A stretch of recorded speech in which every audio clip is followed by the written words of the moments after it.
रायसेन जिले की सियासत उस वक्त गर्मा गई जब सिलवानी से कांग्रेस विधायक देवेंद्र पटेल ने भाजपा के लोकप्रिय नेता व पूर्व विधायक रामपाल सिंह राजपूत पर सवालों के जरिए कटाक्ष कर दिया।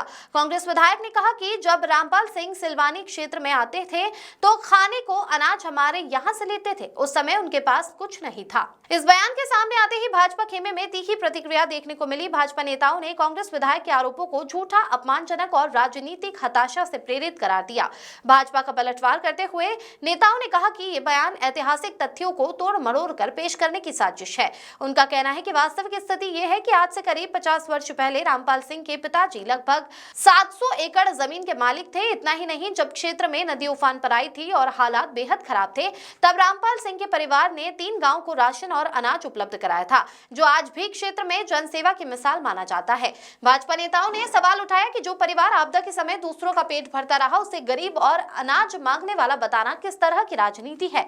उन्होंने इसे लोकप्रिय नेता की छवि धूमिल करने की नाकाम कोशिश बताया। इस बयान के बाद सिलवानी सहित पूरे रायसेन जिले में राजनीतिक माहौल गर्म है।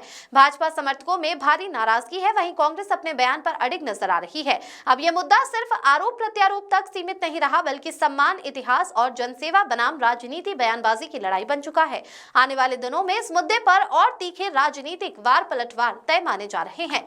ऋतिक जैन की रिपोर्ट। पूरा संरक्षण रामपाल जी का उनके ऊपर रहा, और रामपाल जी के कितने कारनामे।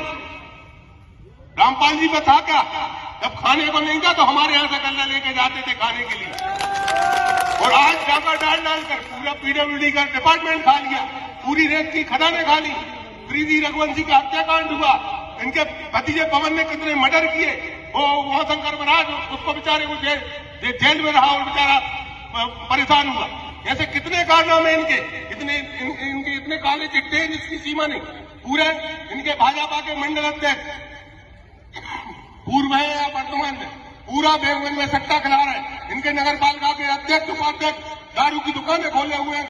हमारे जनप्रतिनिधियों के ऊपर ऐसे कई आरोप उन्होंने लगाए।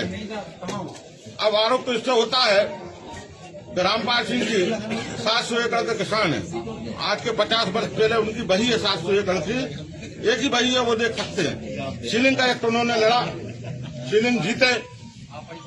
उन्होंने जो बयान दिया है कि उनके यहाँ से अनाज जाता था खाने के लिए, तो ये तो कोई बात नहीं होती, ये पटल रहे हैं। एक बार की एक घटना सुनाता हूँ आपको।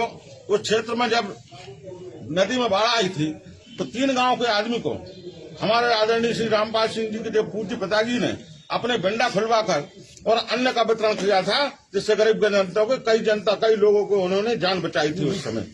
ऐसी चीजें भारतीय जनता पार्टी के कार्यकर्ता करते हैं।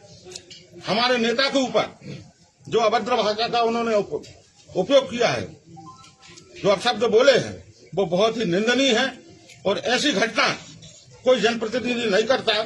एक माध्यम, मीडिया के माध्यम से भी उनको बयान देना था, तो मंडल अध्यक्ष हो, हमारे जनप्रतिनिधि हो, हमारे जनपद के अध्यक्ष हो, उनके खिलाफ जैसे हमारे टिप्पणी उन्होंने जो बयान दिया है वो बहुत ही निंदनीय बयान है। सोचना चाहिए किस तरीके का हमें बयान देना चाहिए।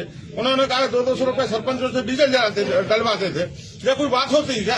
आप लेके यहाँ कौन सरपंच से 200 रुपया का डीजल डलवाए, मैं राजनीति छोड़ने के लिए तैयार हूँ, ऐसी बात नहीं है। जो भी भाषा का उपयोग करना चाहिए वो अच्छी शब्दों का उपयोग करना चाहिए। राजनीति स्वच्छता के लिए हम लोग करते हैं, जनता की सेवा के लिए करते हैं। इसके लिए उन्होंने हमारे आदरणीय विधायक जी रामपाल सिंह जी से भी क्षमा मांगना चाहिए, और क्षेत्र की जनता से भी क्षमा मांगना चाहिए, और उन्हें भी सोचना चाहिए, जनता को